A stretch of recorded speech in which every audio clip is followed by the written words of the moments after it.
안녕하세요. 적폐청산입니다. 저는 트위터를 중심으로 정치 활동을 하는데요. 이전 방송에서 말씀드렸듯이 트위터는 비실명으로 계정을 여러 개 운영할 수 있는 시스템이라서요. 정치 관련 사기꾼들이 꽤 많이 활동하고 있습니다. 그 대표적인 집단이 극문 사기꾼 집단인데요. 2018년 6월 지방선거를 중심으로 이 집단이 이재명 형님 강제 입원 의혹을 또 이제 부풀려서 이재명을 음해를 합니다. 이재명이 워낙 흠집이 없으니까 수년 전에 나왔던 얘기를 계속 재탕 삼탕해서 써먹고 있는데요. 참 한심한 집단들 때문에 제가 다음부터는 엉뚱한 소리 못하게 이 강제 입원 관련해서 완벽하게 정리를 해서 이렇게 동영상으로 남겨두고자 제작했습니다. 함께 보시죠. 이제서는 부인과 딸이 강제 입원시킨 것입니다. 이 내용은 뒤에 거에 요약해 놓은 거기 때문에 나중에 따로 보시려면 보시고, 여기서 제가 말씀드리는 거는 이렇게 이재선이 심각한 증세로 당시 입원을 했어야 되는 상황이고, 그리고 그랬기 때문에 어머니와 형제들이 전문의에게 정신감정 요청을 했던 것이고, 그래서 그 요청서가 성남시장의 권한으로 진찰을 위한 강제 입원을 검토하다가 여러가지 이유로 진행하지 않았던 것입니다. 이 상태로 끝난 것인데 KBS 보도는 강제 입원, 정신병원에 강제 입원시킨 것처럼 그렇게 악의적인 보도를 했죠. KBS는 사과를 해야 될 것이고, 그리고 이렇게 허위 사실이 이렇게 퍼져나가는 이유가 그 트위터에 있는 극문들 때문입니다. 그 사람들은 정신병 증세 부인인 이재선의 그 허위 사실을 믿고 다 퍼날르면서 이제 이재명을 음해하기 위해서 지속적으로 그렇게 음해 공작을 퍼뜨리고 허위 사실을 퍼뜨리고 있거든요. 그래서 그 극문들은 이 자료를 보고도 좀 이제 앞으로 좀 안 그랬으면 좋겠습니다. 정신 좀 차리고. 그리고 이제 극문이란 말을 일반인들은 잘 몰라요. 그래서 거기에 대한 설명을 하자면은, 이 극문은 약간 좀 순화된 표현이에요. 원래는 그 민주당 문파 광신도 집단을 얘기를 하는 건데, 트위터에서는 그 똥파리라 부르기도 합니다. 그래서 이 사람들이 정치를 거의 신앙적으로 이렇게 추앙을 하는 그런 행태를 보이기 때문에 수단과 방법을 가리질 않아요. 목적을 위해서.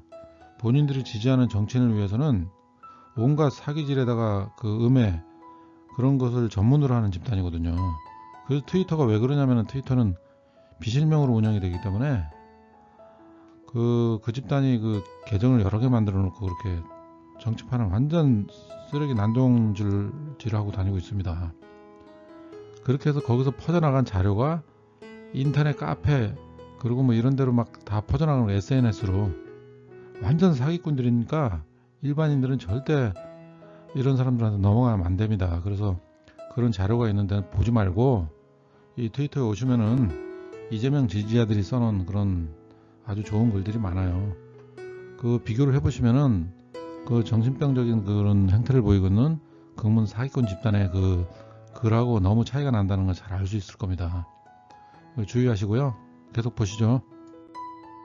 이재선 씨 조울증 및 입원 관련해서 일자별로 정리를 해봤습니다. 2000년경에는 이상행동 및 조울증 투약 치료를 했었어요. 아까도 잠깐 말했다시피. 그렇게 해서 이상한 소리를 많이 하고 다니고 그래가지고 이 내용을 한번 보시고요. 그게 이제 이재선 씨 부인이 어떤 의사 도움으로 조울증 약을 투약을 한 적이 있습니다. 그리고 2005년에는 어머니에게 폐륜 포근을 했죠. 5천만원 빌려달라고 갔는데 어머니가 거절하자 그 돈 갖고 되져도 상갓집 안 간다 등 그런 식으로 폐륜 포근을 하고 인연을 끊었습니다. 한 10년 정도 끊었어요. 그리고 2007년에는 또 조울증 증세를 보였다고 아까 말씀드렸듯이 2014년에 강제 입원 시에 이재선 배우자가 증언을 한 내용이고요. 그리고 2010년 6월에는 이재명이 성남시장에 당선되자 시정 개입을 계속 시도를 합니다. 예를 들어 노인 요양시설을 돈 받고 밀어준다는 그런 소문이 나가지고 이재명이 규정을 다 정비해가지고 원천 봉쇄해서 못하게 했죠. 그리고 친형 내세우면서 공무원에게 업무 지시하고 뭐 폭언하고 인사 정책 개헌 개입하고 이러면서 이제 이재명이 통화도 안 하고 문자도 이제 거부를 하게 됩니다. 2012년 초에도 성남시에 이권 개입을 시도를 하죠. 근데 다 이재명 시장이 그때 당시 다 거절했죠. 그러고 나서 또 공무원들에게 폭언 협박하고 이런 식으로 계속 이상 증세를 보였습니다. 이런 내용을 한번 읽어보시고요. 보다 못해가지고 그때 2012년 4월에는 성남시 자체적으로 대응을 강구하기 위해 그 피해 사례를 수집을 하게 됩니다. 얼마나 많았으면 이렇게 했을까요? 그 피해 사례를 수집을 해가지고 4월 5일 날에는 그 성남시에서 성남정신보건센터 정신과에 이재선 상태 평가 의뢰를 보내게 됩니다. 거기서 상태를 평가한 바 과대망상 조울증 가능성과 치료 안하면 가해 또는 자해 심지어 자살 위험이 있다. 그런 의견을 해서 성남시에 보내왔죠. 이 자료는 뒤쪽에 있으니까 나중에 참고 보시고요. 그리고 이제 가족들도 보다 못한 가족들도 어머니와 그 형제들이 4월 10일 날 정신보건센터에 조울증 정신감정 의뢰를 하게 됩니다. 이게 법적인 절차 그 첫 번째 순서인데요. 이건 계속 보시겠습니다. 2012년 5월 8일에는 이재선이 어머니에게 방화 협박을 또 하게 되죠. 그리고 5월 28일에는 어머니에게 폐륜적인 폭언을 이제 하게 됩니다. 그 내용을 한번 보시고요. 그리고 2012년 6월 5일에는 김혜경 씨에게 폐륜적인 막말을 이제 하게 되죠. 이 말이 그 형수 욕설 거기에 나오는 그 내용입니다, 이게. 그런데 이제 그 형수 욕설은 이제 아마 이재명 도지사가 이 김혜경 씨를 안 끌어들이기 위해서 아마 그냥 간단하게 얘기를 한 것 같아요. 근데 실제는 이제 김혜경 씨에게 이재선이 그 폐륜적인 그 욕설을 하고 그 옆에서 같이 있던 형수는 고도의 철학적 표현이라고 두둔을 하게 됩니다. 그리고 6월 5일에는 김혜경 씨가 이런 얘기를 듣고서도 이게 가족들은 다 뭐 정신감정을 받아야 된다고 다 얘기를 하는데 김혜경 씨는 그래도 법적으로 시장에 안 나서는 게 좋겠다 그러면서 본인이 치료를 좀 설득을 하겠다 이런 얘기를 합니다. 6월 6일 날 김혜경 씨와 조카가 통화를 하고 그 조카가 녹취를 하게 돼요.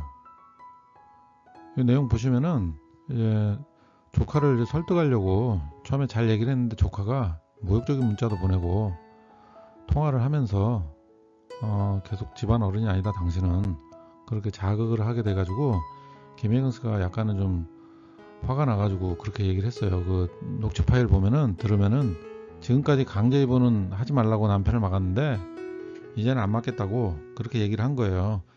근데 그 강제 입원이라는 얘기는 진단을 위한 입원을 얘기를 하는 거거든요.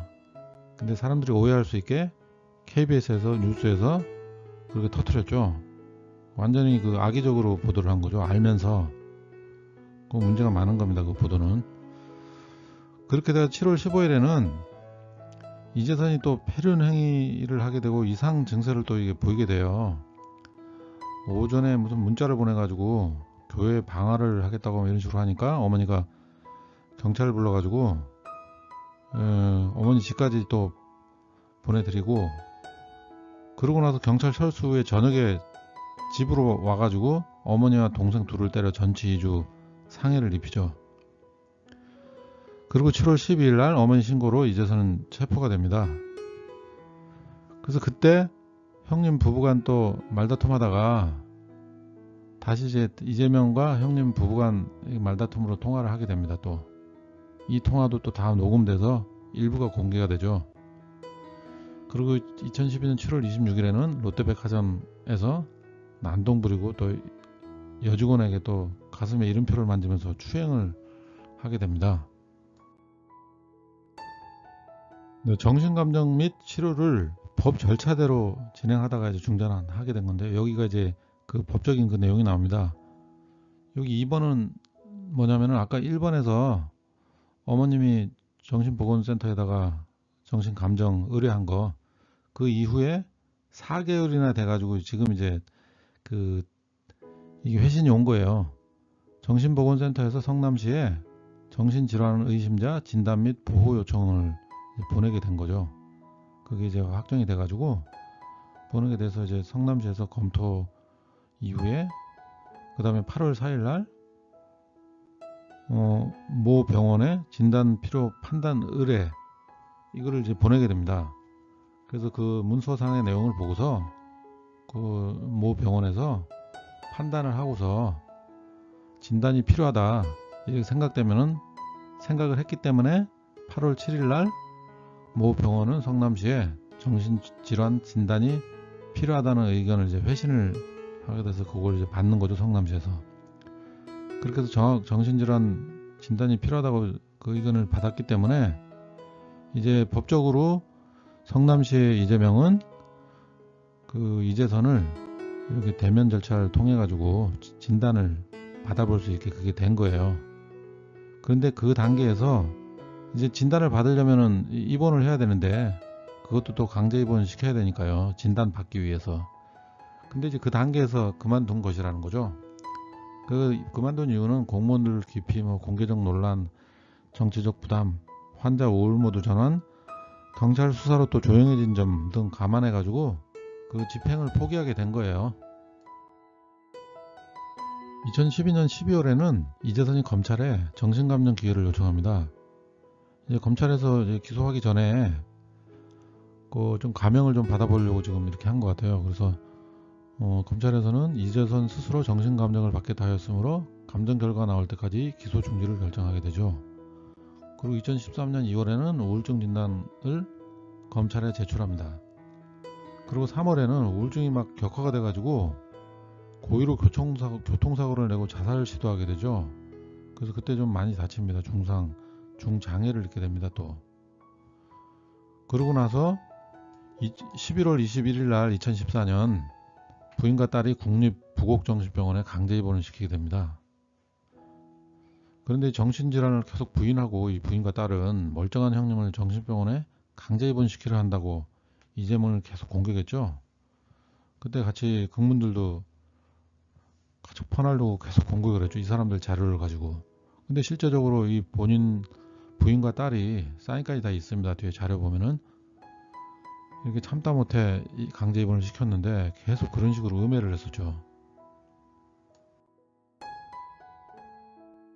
이 정신보건법을 보면은 정신질환자 입원 경위 5가지가 있는데 그 중에서 시장에 의한 입원, 이것이 이번 이 건에 대한 그 법규에 나와 있는 거예요. 시장이 이 법에 의해 가지고 정신질환자가 있다 그러면 입원시킬 수 있는 적법한 절차에 의해 가지고 입원시킬 수 있는 권한이 있다. 이런 게 지금 나와 있는데 이것을 보면 이제 좀 알 수가 있어요. 그 1항을 보면은 정신질환의 경우 자신 또는 타인을 해할 위험이 있다고 의심되는 자를 발견한 정신건강의학과 전문의 또는 정신보건 전문요원은 시장에게 당해인의 진단 및 보호를 신청할 수 있다. 이렇게 돼 있어. 이게 이제 진단 의뢰를 한 건데 어머니와 가족이 정신감정을 저희 전문의한테 의뢰를 한 거예요. 1단계로 의뢰를 해서 거기서 그 전문의가 그 내용을 이제 서류나 이런 걸 얘기도 들어보고 그렇게 해서 의뢰를 받은 이후에 검토를 거쳐가지고 이 사람이 그 정신질환자 가능성이 있기 때문에 진단을 좀 확실히 받아볼 필요가 있다. 그러면 이제 시장한테 이제 권한을 이제 넘겨주는 거죠. 그 서류를 이제 보내면은 시장 권한역이 1단계로 이제 들어가는데 그게 25조 2항을 보면은 그렇게 해서 1항에 의해서 신청받은 시장은 그렇게 즉시 진단을 의뢰해야 된다. 이렇게 나와 있고 또 3항은 전문의가 제2항의 정신질환자로 의심되는 자에 대해서 자신 또는 타인을 해할 위험이 있어 그 증상에 정확한 진단이 필요하다고 인정될 때 시장은 당해인을 2주 이내에 기간을 정하여 입원하게 할 수 있다. 이 입원은 정확한 진단을 위해서 입원하는 거거든요. 그래서 이게 시장 그 권한 1단계에서 그 진단을 위해서 그 스스로 입원을 안 할 테니까 어쨌든 강제 입원은 시켜야 되는 거잖아요. 그죠? 그러니까 질환자들이 어떻게 누가 본인이 입원하려고 그러겠어요? 그러니까 시장 권한으로 그냥 이 사람은 진단이 필요하다. 그러면 강제 입원이 되는 거죠, 사실. 예, 그렇기 때문에 그 김혜경 씨가 조카하고 통화했던 그 강제 입원이라는 얘기는 지금 이 얘기예요. 1단계에서 진단을 위한 강제 입원. 그리고 거기서 진단했을 때, 아, 이 사람은 치료가 필요하다. 그런 결과가 나오면은 그 뒤에는 시장 권한으로 치료를 할 수 있는 그런 그 정신 그 질환 치료 그런 병원에 강제로 입원할 수 있는 그런 권한도 있는 거죠. 그런데 지금 이재명 시장은 당시에 시장 권한 그 1단계에서 진단조차도 안 받았다는 얘기죠. 그런 것이 그 이유가 적법한 절차에서 입원이 가능했지만은 정치적 부담 뭐 그 외 기타 문제로 해가지고 중단했다는 얘기예요. 거기서. 그런데 그거를 KBS에서는 강제로 입원했다 이런 식으로 떠들어서 이걸 뭐 모르고 이렇게 얘기했을 리도 없는데 그 김혜경 씨가 강제 입원 이렇게 단어가 나오니까 그거를 같이 띄워가지고 이재명이 강제 입원한 걸로 국민들이 인식할 수 있게 선동질한 거죠. 선동질. 허위. 그러니까 정말 악질적으로 보도를 한 거예요. 이거는. 국민들이 딱 그거 들으면은 아, 강제 입원 시켰구나 이렇게 알아들을 수 있도록 그렇게 한 거기 때문에 완전히 악질적인 보도였습니다. 이번에는. 네, 이 자료는 성남시에서 성남정신보건센터 정신과의 전문의에게 그 이재선의 행동이 좀 너무 심하게 이상하니까 거기에 대한 정신적인 상태를 좀 평가를 해달라고 문서를 보냈죠. 그래서 거기에 대한 평가를 받은 그 평가 의견서입니다. 자세한 내용은 한번 보시고요. 그리고 옆에 1번이라고 되어 있는 거는 어머니와 형제 자매들이 성남정신보건센터에 정신감독 의뢰해서 보낸 거, 그 해당 자료입니다. 네, 이번 서류는 어머니와 형제들이 신청한 거기에 대한 결과가 확정이 돼가지고 8월달, 그러니까 4개월 정도 걸린 거예요. 그렇게 해서 그 진단 및 보호 신청서를 성남시에서 시행을 해줘야 되니까 성남시에다 보낸 거예요. 그래서 3번은 그 서류를 받았으니 모 병원에다가 진단 의뢰를 또 이제 하게 되는 거죠. 그렇게 해서 4번은 그 모 병원에서 성남시 그 서류를 받았으니 서류를 검토를 해보고 서류상으로만 일단 검토를 해보니 정신질환 진단이 필요하다. 요런 결과가 나와서 그 의견을 성남시장 그 보건소에 이제 보낸 자료입니다. 이렇게 함으로써 법적으로 다 절차를 거쳤기 때문에 이제 성남시에서는 이재선을 강제로 그 진단을 해야 되니까요. 어차피 강제예요. 본인은 입원을 안 하려고 그럴 거니까 강제로 입원시켜서 진단을 받아볼 수 있게 그런 자격이 일단 된 거예요. 근데 이 서류는 배우자와 딸이 부곡 정신병원에 이재선을 강제 입원시킬 때 작성했던 서류입니다. 여기 두 사람 사인이 다 있어요. 이렇게 있는데 버젓이게 인터넷에 다 서류가 돌아다니고 있는데 극문 그 사기꾼들은 이것을 이렇게 퍼뜨려 가지고 허위 사실로 계속 이재명이 강제 입원시켰다고 그렇게 하고 다니고 있어요. 요새는 또 그 공무원들 이용해 가지고 강제 입원 시키려고 했다고 또 그렇게 얘기들을 하고 있는데요. 어쨌든 그 사기꾼들입니다. 그 사람들 얘기는 믿으면 안 돼요. 그리고 이거 좀 많이 퍼뜨려 주시고요. 이상입니다. 그리고 나가시기 전에 좋아요 눌러주시고 구독 눌러주세요. 똥파리들도 좀 부탁합니다.